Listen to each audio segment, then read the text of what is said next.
So we're covering our tissues today in this lecture. We're going to cover four major types of tissue. We're going to cover epithelial tissue, connective tissue, muscle tissue, and nervous tissue. Our epithelial tissue is basically going to be our coverings and the stuff that separates us from our external environment, and it's going to separate our different structures within our body. Your connective tissue is going to be responsible for holding stuff together, connecting stuff, and protecting stuff. Your muscle is going to be responsible for heat and movement. And then your nervous tissue is going to be responsible for communication, actually for rapid communication. So with our tissues, I mean, very basically, I think you guys know your nervous tissue is your spinal nerves, like the nerves going to your skin and muscles and everything else. One second, this thing happens every time, huh? Your brain and your spinal cord. Your muscle tissue, like we said, that's going to be responsible for contractility and heat production. There's going to be three main types. There's going to be your skeletal muscle, which is your muscles when you're thinking like in your arms and legs and stuff like that. There's going to be your cardiac muscle, which is only found in the myocardium, the muscular layer of the heart. And then there is your smooth muscle, which is found in all of your hollow organs. Next, we have our epithelial tissues, like I was saying. It's going to form boundaries between stuff. It's going to separate one thing from the other. It can separate off your organs, and for example, it's going to separate you from your external world. So what does that for us? Our skin. And lastly, connective tissue. It's going to be there for support, protection, and holding other stuff together. So let's start off with our epithelial tissue. There's going to be two main types. We're going to have coverings and linings, and then we're going to have glandular. Coverings and linings do exactly what they do. They cover stuff and they line cavities.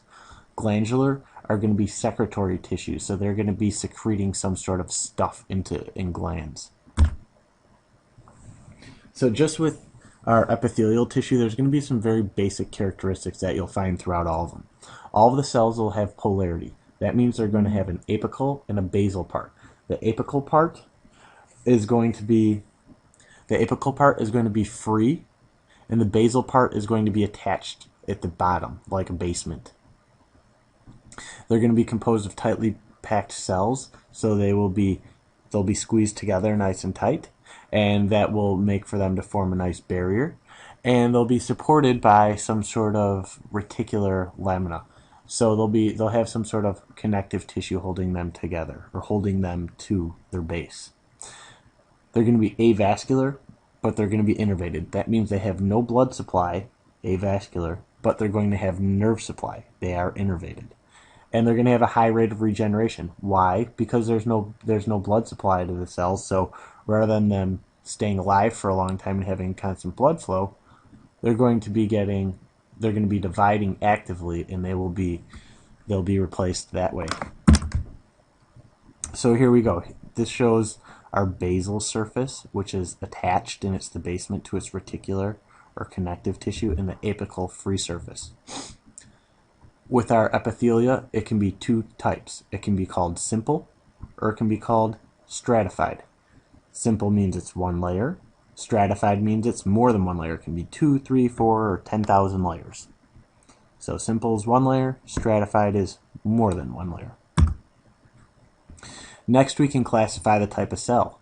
We can have squamous.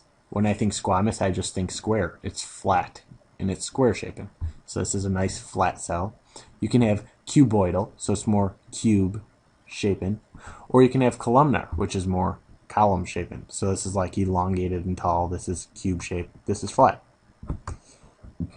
Next, what we want to do is we can put these together. So you can have like simple squamous epithelial tissue, one layer of squamous epithelial cells. You can have stratified squamous epithelial cells. So you have multiple layers of squamous. And the same falls true for both cuboidal and columnar. So you could have simple or stratified cuboidal. Or you could have simple or stratified columnar cells. So we're going to go through our different epithelial tissues here, and I'm going to want you to know their description. I'm going to want you to know their function. I'm going to want you to know their general locations. The examples that are going to be on these slides are what I want you to know. So first we have our simple squamous epithelium. This is going to be a single layer of flattened cells. Those will be our squamous cells, and they're simple because they're just one layer. This will be the simplest of the epithelial cells. It's going to be good to line passages, and it's going to allow for diffusion and filtration of stuff. So where are the places that this happens most? In your blood vessels, in your lymph vessels, in the air sacs of your lungs. So those air sacs of your lungs are your pleural sacs. The place in your blood vessels and lymph vessels where the exchange occurs is in the capillary beds. And then this stuff will also be around lining your heart, lining your blood vessels, in your lymphatic vessels, and it also is going to be lining our ventral body cavity with our serous membranes. Those are our pericardium, which is around the heart, our peritoneum, which is in the abdomen, and your pleura, which are going to be around your lungs. Each of those will have two layers. You get your visceral layer, which is on the surface of the organ, and the parietal layer. So for my heart, I have my visceral pericardium that's on the surface of the heart. The parietal pericardium will be another outer layer around the heart. With the lungs, you get your visceral pleura, which will be on the surface of the lungs, and you get your parietal pleura, which will be enclosing the outer cavity. With the abdomen, we get our visceral peritoneum, which will be on the surface of all of my abdominal organs, most of my abdominal organs, and it will be enclosing my abdominal cavity, will be the parietal pericardium. So our mesothelium is going to be where our serous membranes come from, and our endothelium will be the lining of our lymphatic vessels, blood vessels, and heart. Next, we have simple cuboidal. So simple, one layer, cuboidal. They're cube-shaped cells. These are going to be most functional or most useful in the secretion and absorption functions. The most common places we're going to be finding these guys are going to be in the kidneys, the secretory ducts of small glands, and in the ovaries. Here we have our columnar epithelium, simple columnar. You see they're nice column shaped. There's only one layer of them. These guys are going to be good for absorption and secretion, though specifically secretion of mucus. So when I think of these, the main spots I think of them is lining the digestive tract from the stomach to the anal canal, and then I think of them lining the small bronchi and the uterine tubes are the big ones where I think of these. Some of them will have cilia on them. Some of them will not have cilia on them. If they do have cilia on them, cilia are going to help to sweep stuff along or move stuff along. Here we have pseudostratified columnar epithelium. So this is a new one we haven't talked about yet. Pseudo. Pseudo means fake. Stratified means layers. So these are fake layered columnar epithelial cells. There's actually only one layer, but they appear to be multiple layers because if you look at this little cartoon picture here, the cells are kind of like squished together and smushed together, and they're misshapen. And they look like they're more than one layer, but it really is only one layer. There's going to be ciliated type, and there's going to be non-ciliated type. The ciliated type are going to be mainly found within the trachea, and that is by far the best example for these guys. Okay, next one we have our stratified squamous epithelium. This is going to be a nice protective layer. There's two types of it. There's going to be keratinized and there's going to be non-keratinized. Keratinized are going to be, the best example is your epidermis. It's going to be your outer layer of your skin. It's a nice dry membrane. The non-keratinized are going to be in, those will not be dry. Those will be found in moist environments, like your esophagus or the mouth or the vagina, stuff like that. Keratinized, not versus non-keratinized, the way I describe it is keratinized cells have a crystalline type substance that makes it a stronger armor, and it's called keratin.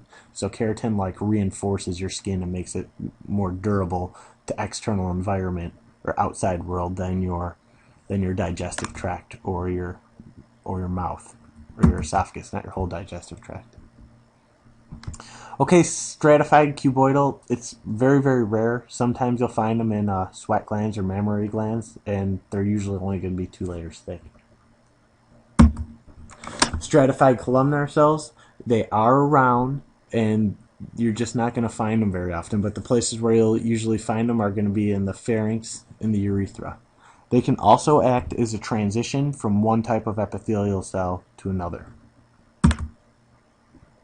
And then we have these transitional epithelium. Transitional epithelium means it's some of it's columnar, some of it's cuboidal cells. It's going to have characteristics of stratified squamous, stratified cuboidal cells in it too. So it'll kind of have a little bit of a couple of different shapes going on there.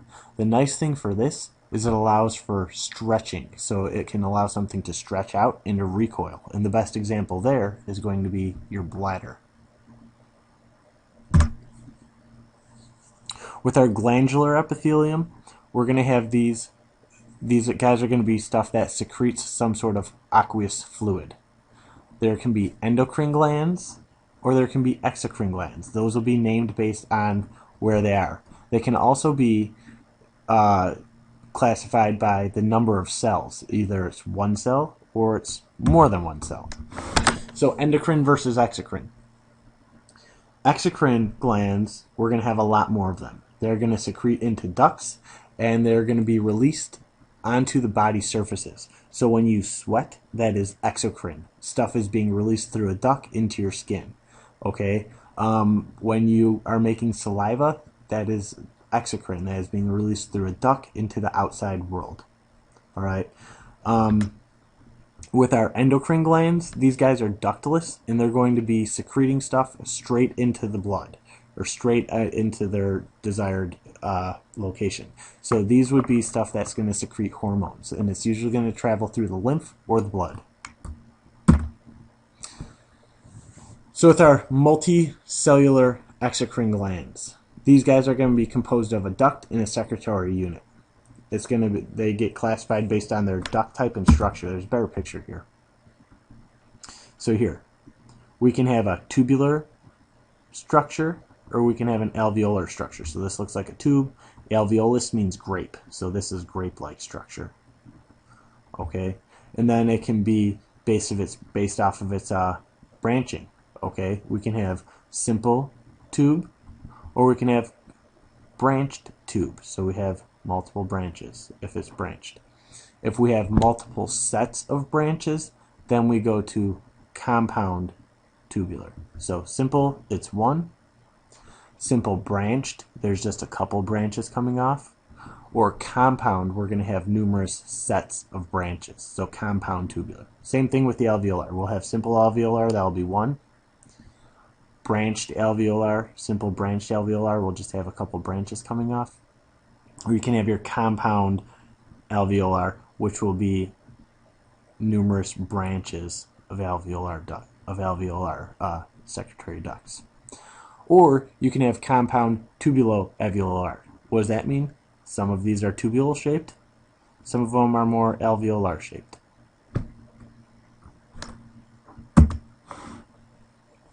The way these are going to secrete, we have merocrine and we have holocrine. Merocrine, these guys are going to secrete by exocytosis. When you think of this, think more watery type of secretion. Or you have holocrine, this is a sebaceous secretion. I think the whole darn cell, when I think holocrine, the whole thing busts apart and it breaks into pieces. So it's going to give you a thicker type of secretion, like sebaceous glands.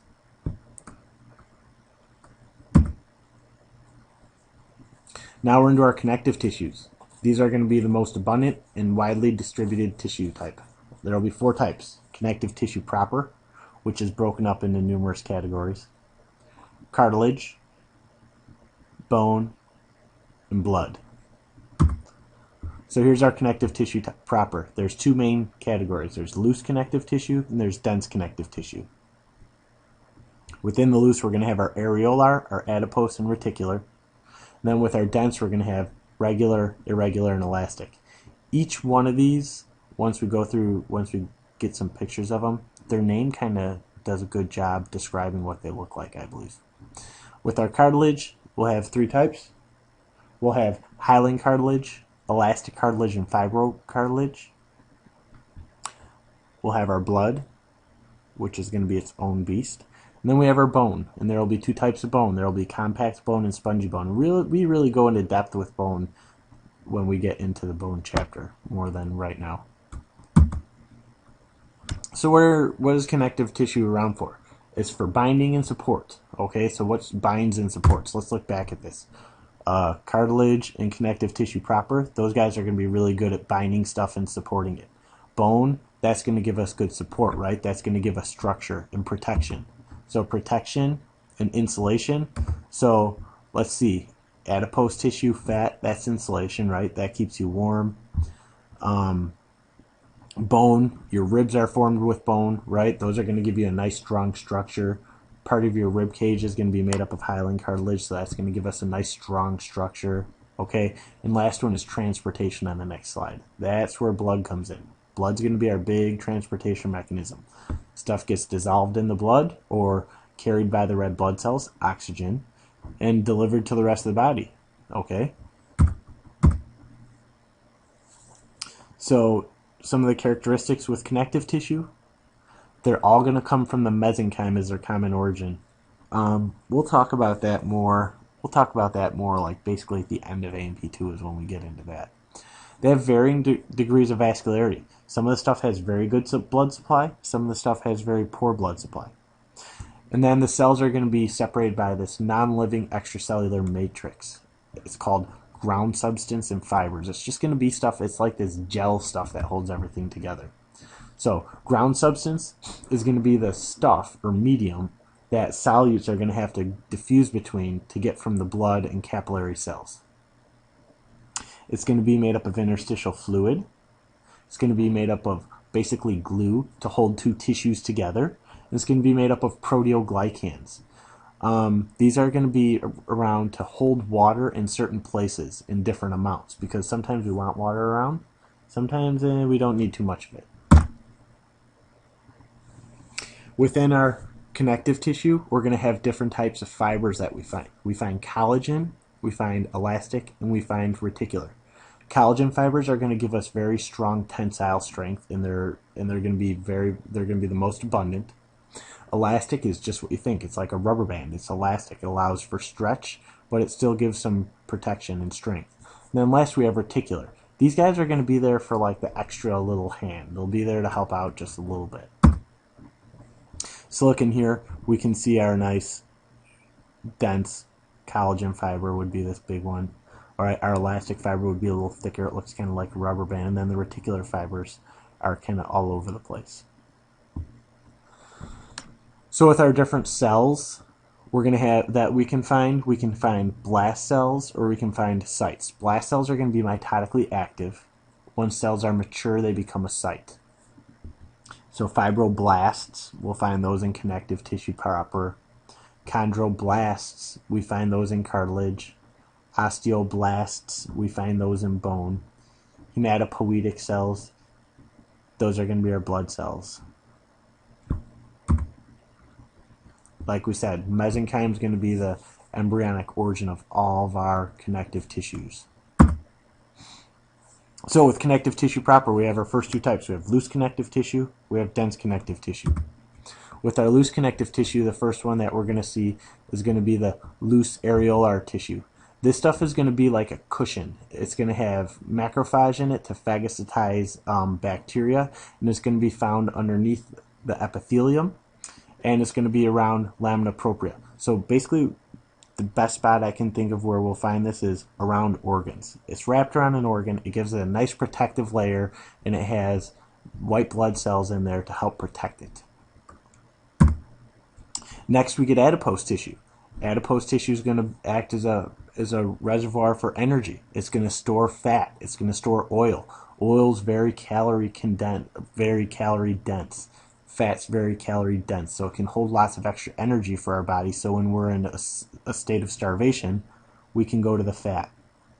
It's going to be mostly found underneath the hypodermis, around the kidneys, behind your eyes to act as shock absorbers. If you get hit in your eye just doesn't like pop. And then it will be found in the breast and abdomen. With our loose connective tissue, or our reticular tissue, okay, the main spot we're going to find these is going to be in our lymph organs and in the bone marrow, in your red bone marrow. Okay, dense connective tissue, dense regular connective tissue. Look at this shape. Doesn't this look like nice, regularly organized shape? Like it'll have nice, strong tensile strength. You can pull hard on it and it won't rip apart. So the big spots we're going to find this is going to be our tendons and our ligaments. Next we have dense, irregular connective tissue. This is similar, but the stuff is in like a random assortment here. This is going to give strength, but in many, many directions, not just one direction to like pull it straight apart. This will give you strength in many different directions. The most common place we're going to be finding these is going to be on our joint capsules and the dermis of the skin.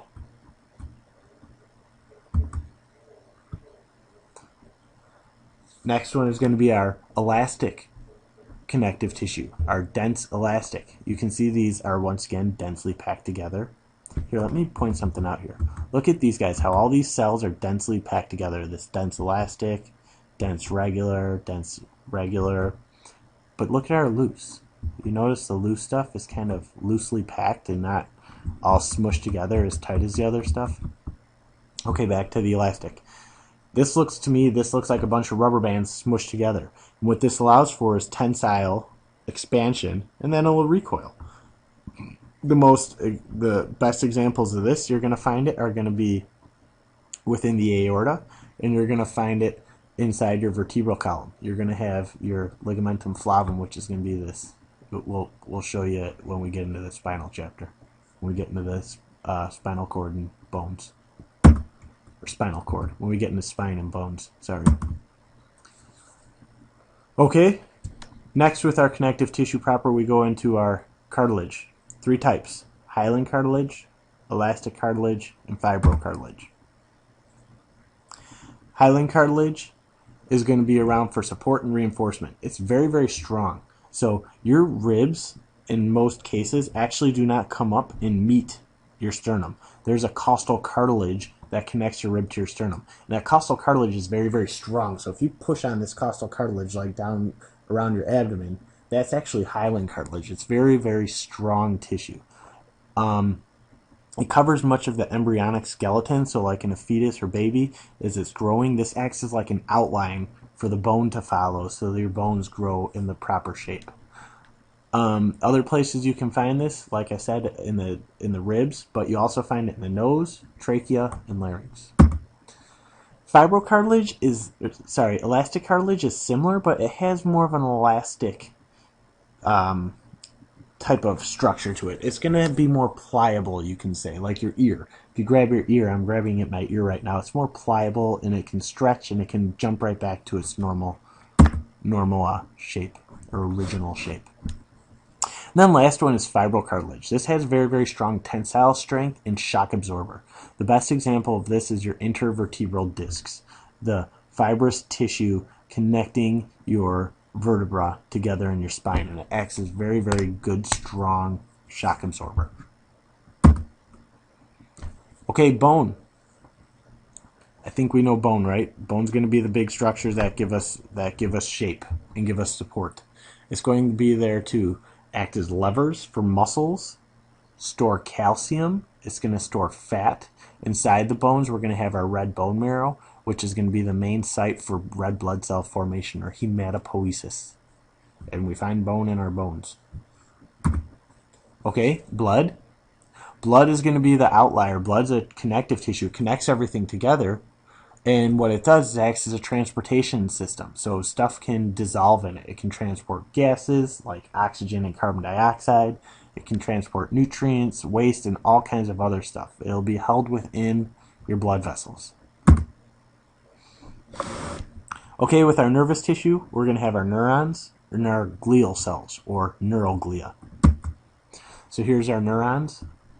All right, this is a nice example of a neuron.